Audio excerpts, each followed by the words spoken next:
You must be joking. That's not your responsibility, my father declared, his words slicing through the boardroom atmosphere like a blade. I sat up straighter, forcing my trembling hands to remain still as I met his gaze from across the conference table.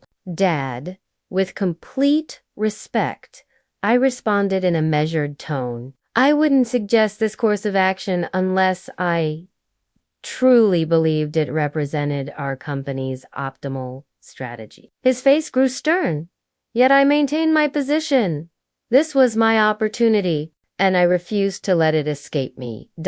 I am Erica Landstrom, and I had reached 28 years when these events unfolded. My employment was at my father's petroleum company, Landstrom Energy, a corporate powerhouse within Houston's business landscape. Throughout my childhood, I understood this enterprise would shape our family's identity. It represented my father's greatest achievement, the business empire he had constructed from nothing. However, while my elder sibling Scott received preparation for succession, I remained relegated to the margins. My educational achievements and work ethic seemed irrelevant. My father never believed I had a place in this environment. Nevertheless, I persisted in my efforts. Earning his recognition would require persistent struggle.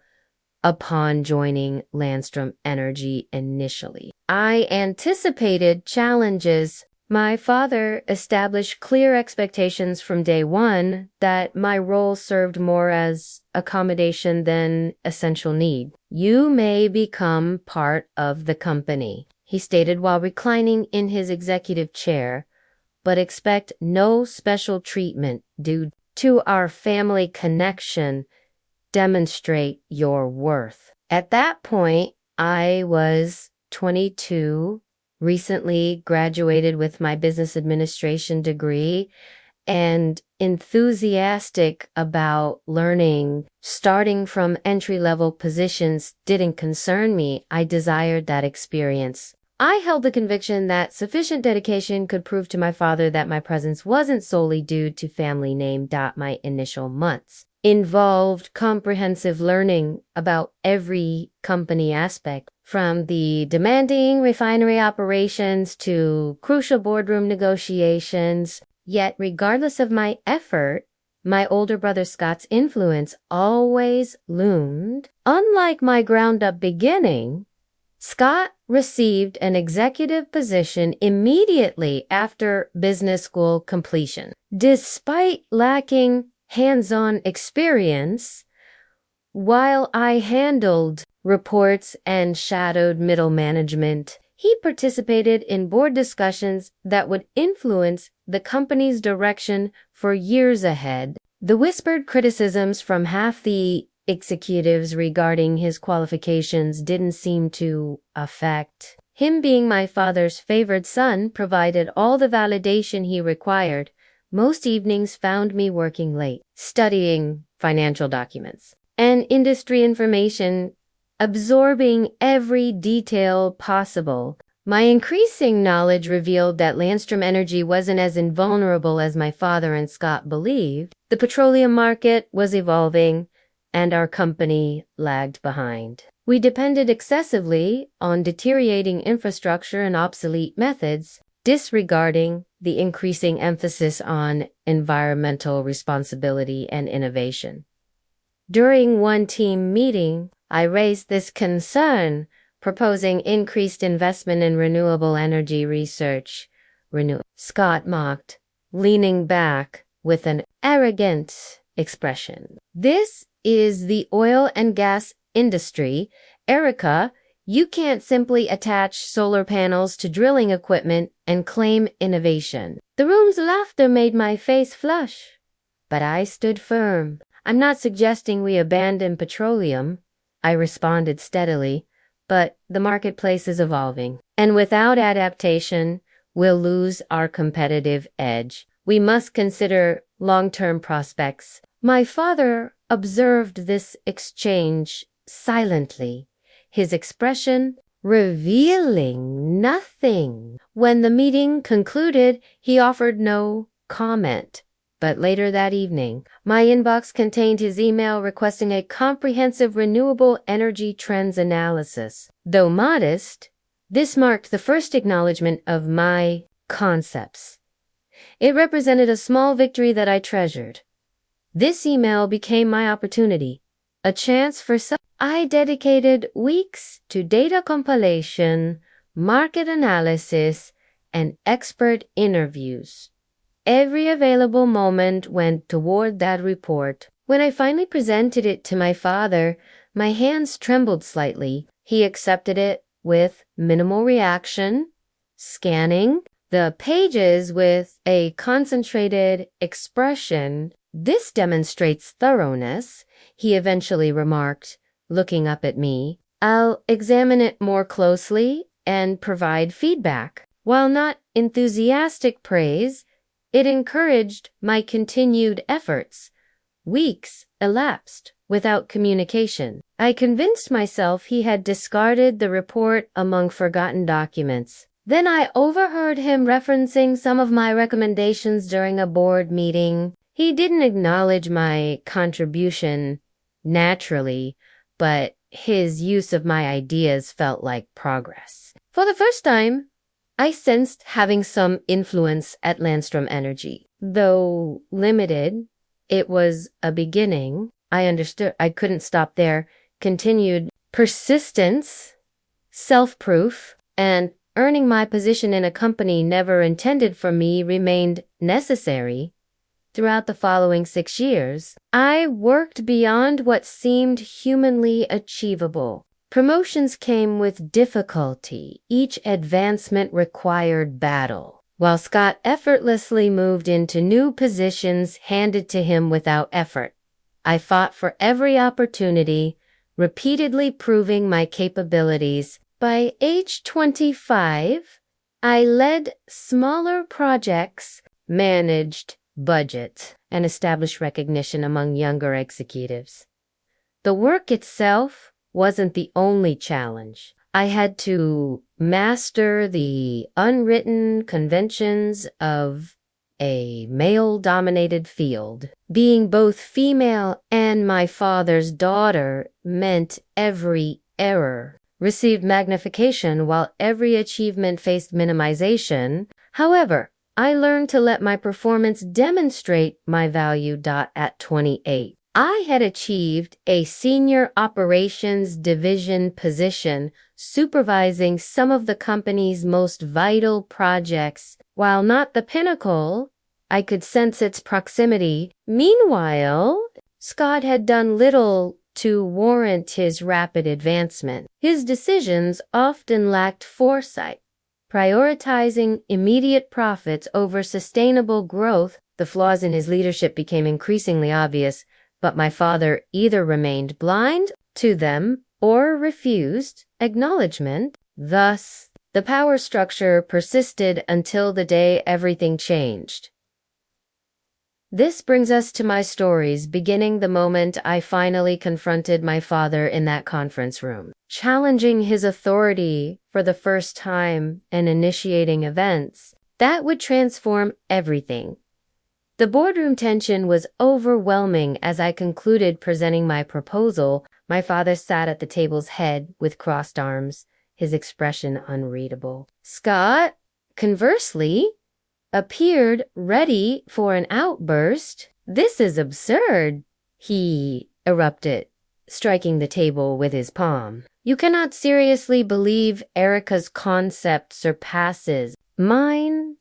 I refused to let his tantrum disturb my composure. "This isn't about comparing our ideas, Scott," I stated calmly. "It concerns what provides the greatest financial and strategic advantage for the company. Without this pivot, we'll fall behind our competitors." My father leaned forward, fixing me with an intimidating stare. "Do you believe you possess superior knowledge than everyone else, Erica? Superior to mine?" Momentarily, I wavered under his authoritative pressure. Then I recalled the years spent reaching this point, the countless hours devoted to understanding every company facet. I was no longer the naive 22-year-old newcomer. I was prepared for this confrontation. Yes, I declared, meeting his intense gaze. In this particular situation, I do. Silence enveloped the room, tension thick enough to slice. My father's jaw clenched as he slowly reclined in his chair, his piercing eyes focused on me. "We're finished here," he announced abruptly, his tone frigid and definitive. "Everyone else?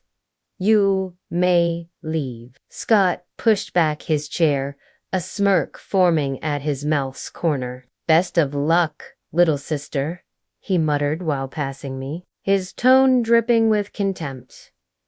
I clenched my fists beneath the table but maintained neutral expression, refusing to provide him the satisfaction of a reaction.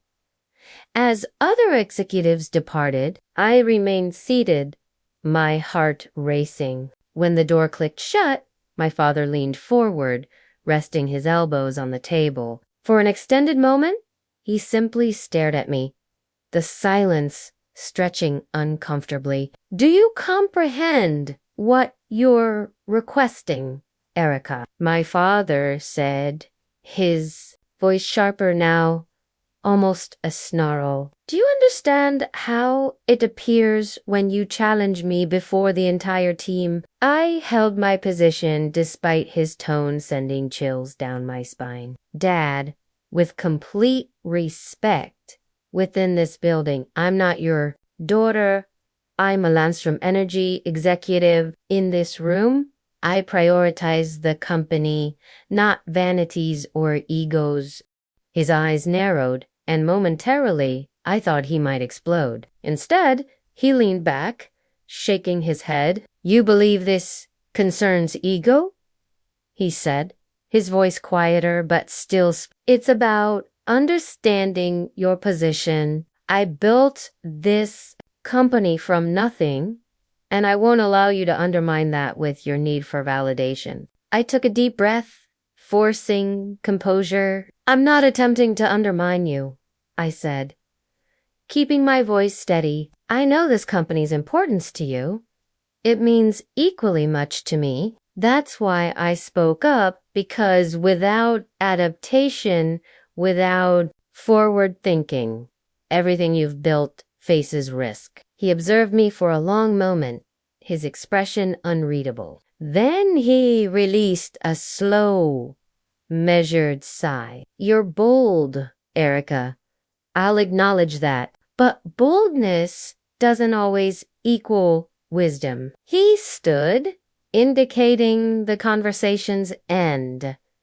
"You've expressed your opinion. Now let's see if your follow-through matches your rhetoric." As he exited the room, I remained seated, my heart still pounding. This wasn't merely about gaining his approval. It was about proving to myself that I belonged here, that my ideas held value. I didn't know what would follow, but I knew one thing: I wasn't retreating.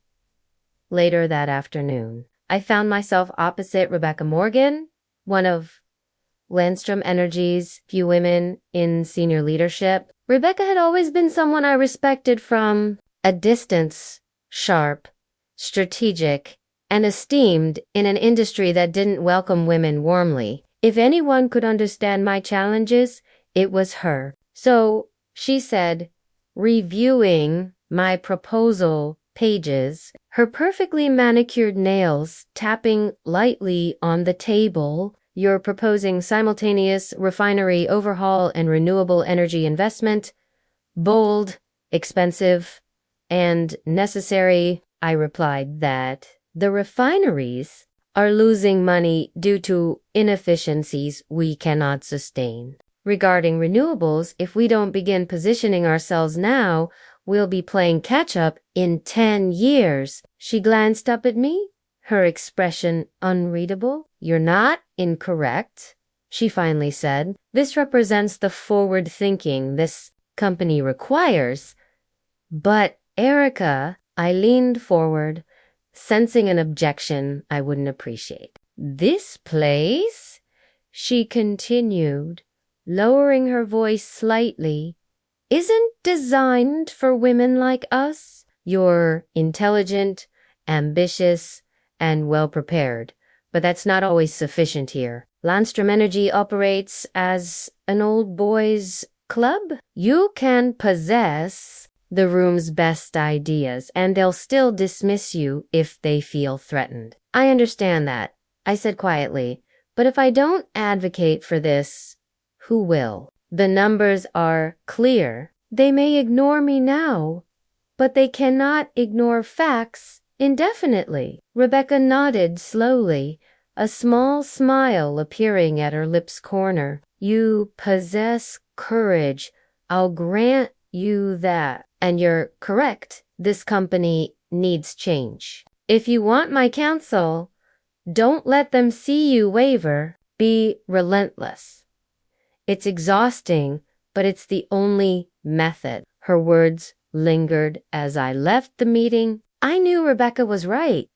This place wasn't built for women like us, but I was determined to remain, to prove I could navigate the maze and make my mark on Landstrom Energy, regardless of how many obstacles stood in my path. The following weeks became a whirlwind. I immersed myself in proposal refinement, incorporating Rebecca's feedback and preparing for the uphill battle I knew awaited. Late office nights became routine, and my desk's coffee cup stack grew taller daily. I could feel the company's future weight pressing on my shoulders, but I was determined not to let it overwhelm me. One evening, while examining market projections, someone knocked on my office door. I looked up to see Marcus Langston, one of our lead engineers, standing in the doorway with a tentative smile. "May I enter?" he asked. "Certainly, Marcus," I said, gesturing to the chair across from me. "What brings you here so late?" He sat down, glancing at the spreadsheets scattered across my desk. "I've learned about your proposal," he began. "Word circulates. I wanted to express that I think you're onto something." I raised an eyebrow. "Surprised?" "You do?"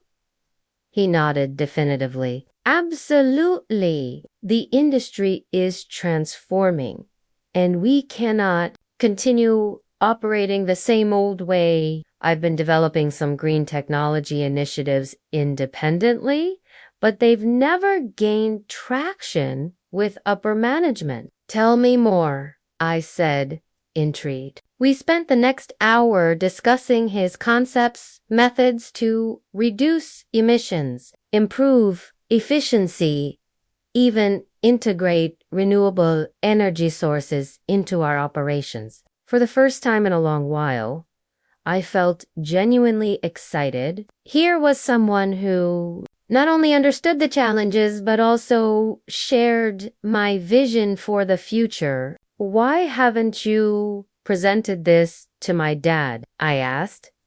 He gave a rueful smile. "Let's just say your father isn't exactly open to change, especially from someone like me, someone like you, a young engineer who's not part of the inner circle," he said, shrugging. "But maybe if we combined our efforts, they'd have to listen." I considered his words. That might just work. Over the next few weeks, Marcus and I collaborated closely, merging our proposals into a comprehensive plan that addressed both financial and technical aspects of modernization. Working with him was refreshing. His enthusiasm was infectious, and his insights were invaluable. One afternoon, as we concluded a meeting, he looked at me thoughtfully.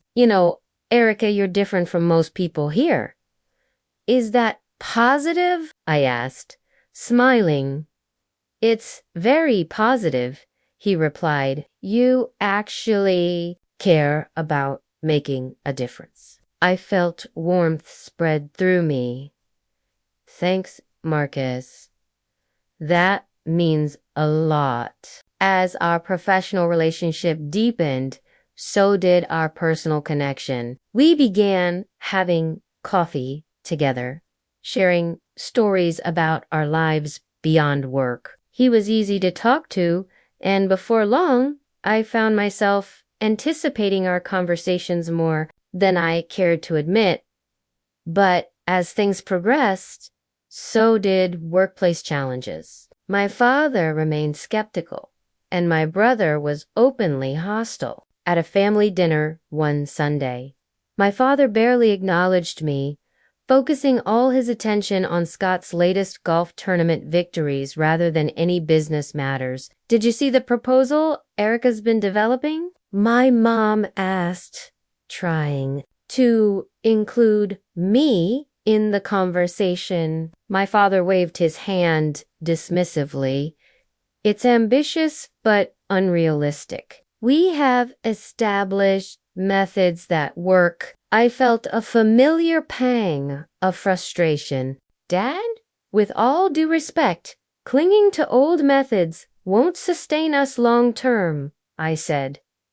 Scott smirked. Here we go again, he muttered. Little sister thinks she knows better than everyone else. I took a deep breath, determined not to let him provoke me.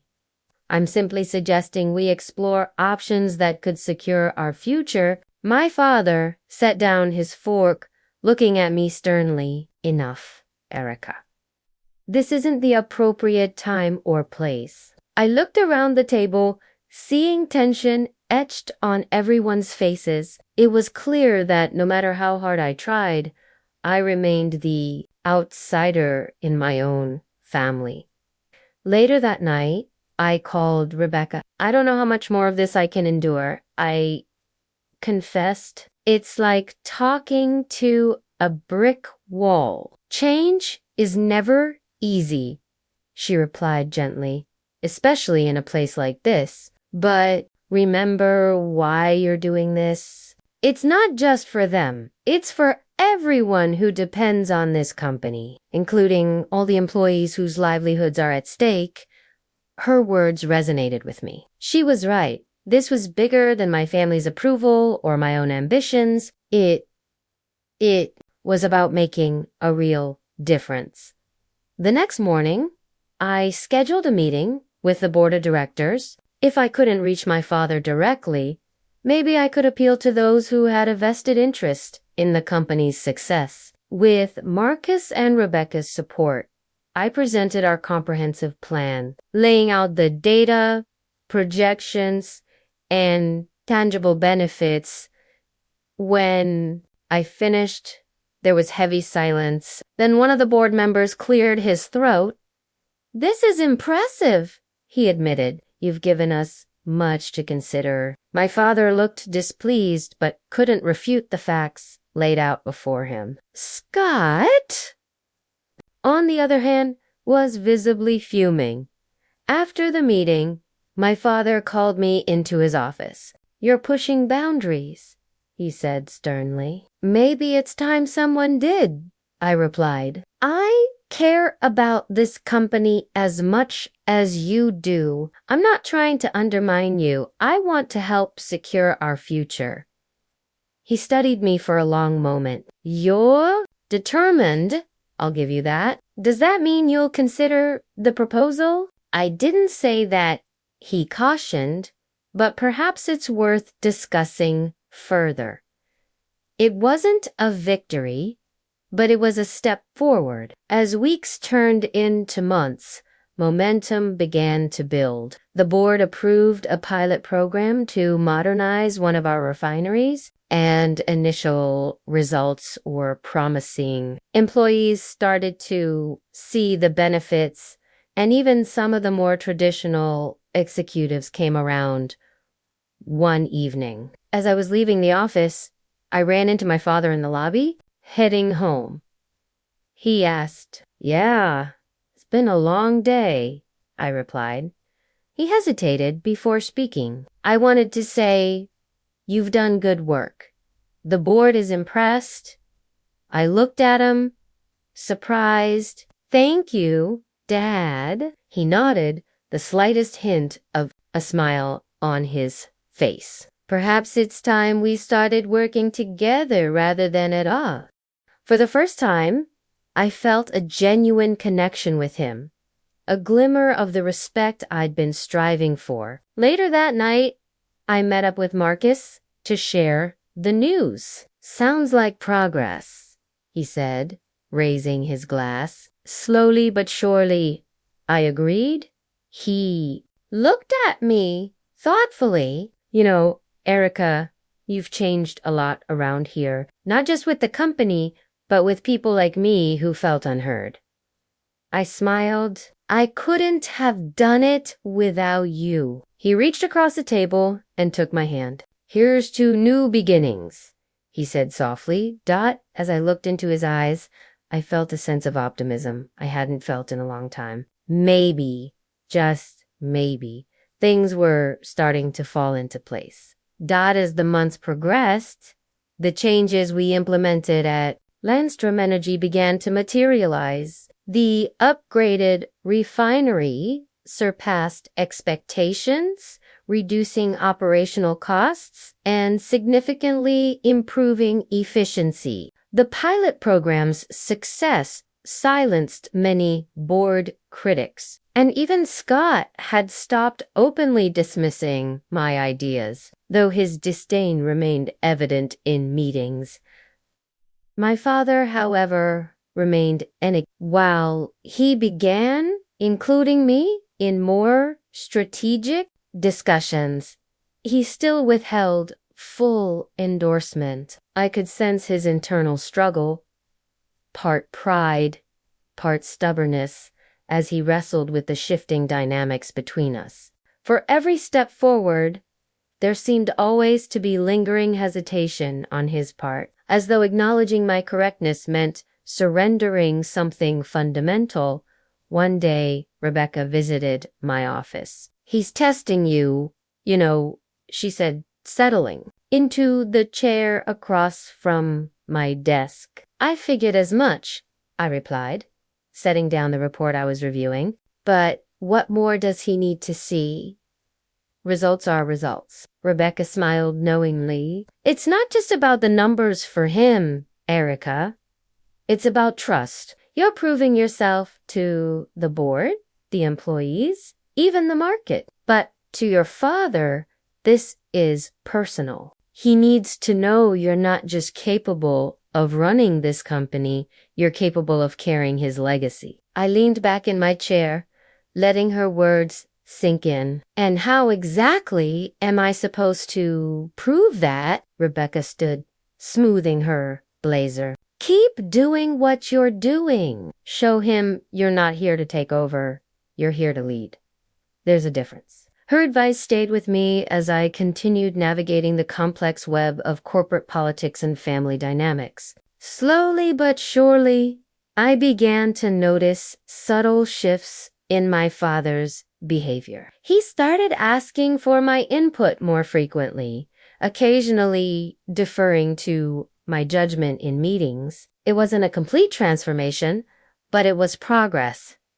The turning point came during a quarterly review meeting. One of our largest investors raised concerns about Landstrom Energy's future strategy, questioning whether the company was prepared for the challenges of a shifting energy landscape. Before I could respond, my father surprised everyone by stepping in.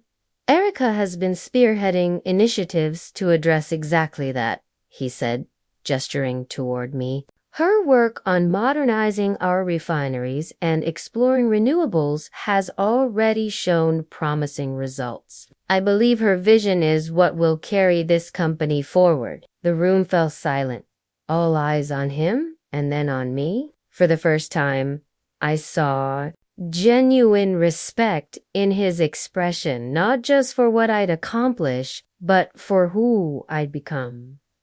After the meeting, as we walked out together, he placed a hand on my shoulder. "You've earned it, Erica," he said quietly.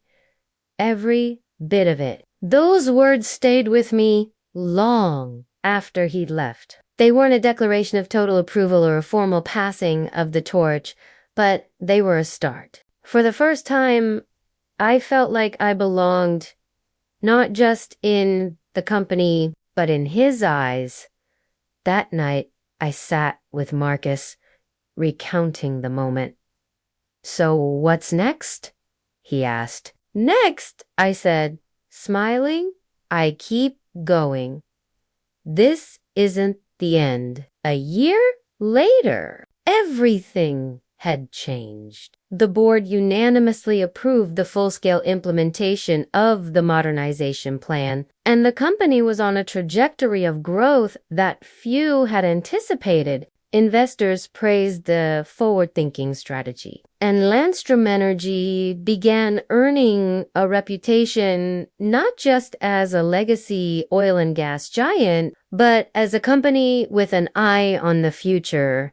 Scott had quietly stepped back from many of his responsibilities. Unable to keep up with the demands of leadership, he'd moved into a figurehead role, still holding his title but with little actual influence. My father had stopped shielding him, recognizing that the future of the company required real competency, and perhaps finally seeing that Scott's entitlement couldn't substitute for skill. One evening, my father called me into his office. It was late, and the building was quiet, save for the hum of fluorescent lights. He sat behind his desk, the weight of decades of leadership evident in his posture. "Sit down, Erica," he said, gesturing to the chair across from him. I took a seat, folding my hands in my lap. "What's on your mind, Dad?" He leaned forward, clasping his hands together. "You've proven me wrong," he said simply. "Again and again, you've shown me that you have what it takes, not just to succeed here, but to lead." I stayed silent, letting him speak. "I've thought long and hard about this," he continued, "and I've made my decision. At the next board meeting, I'm stepping down as CEO, and I'll be recommending you as my successor." The words hung in the air, heavy with significance. For so long, this moment had felt out of reach, and now it was here, handed to me, not out of obligation, but respect. "Thank you," I said softly, my voice steady despite the whirlwind of emotions inside me. "I won't let you down." He nodded, his expression serious but warm. "I know you won't." When the board approved the transition weeks later, it felt surreal. My name was etched on the CEO's office door, and the responsibilities that came with it weighed on my shoulders. But it was a weight I was ready to carry. That night, as I stood in my office, looking out over the city lights of Houston, Marcus walked in. "CEO Landstrom?" he said with a teasing smile. "Has a nice ring to it." I laughed, shaking my head. "It feels surreal." He stepped closer, placing a hand on my shoulder. "You fully deserved this, Erica." I turned to him, a calm determination settling over me. "This is just the beginning," I said. "The real work starts now." In the years that followed, my father and I found a mutual respect we'd never had before, one forged through challenges, trust, and growth. Marcus became my rock, standing by my side as both a partner and an equal, sharing in the vision of what the company could become. As for Scott, he eventually stepped aside finding his own path and giving the company the space it needed to thrive. And with that, I stepped forward, ready to lead Landstrom into a future I had fought relentlessly to shape. Hey there, did you enjoy the story? If you did, don't forget to hit the like button and subscribe to the channel. It helps us tremendously and ensures you won't miss out on more great stories we share here. Thank you for watching, and we'll see you in the next one.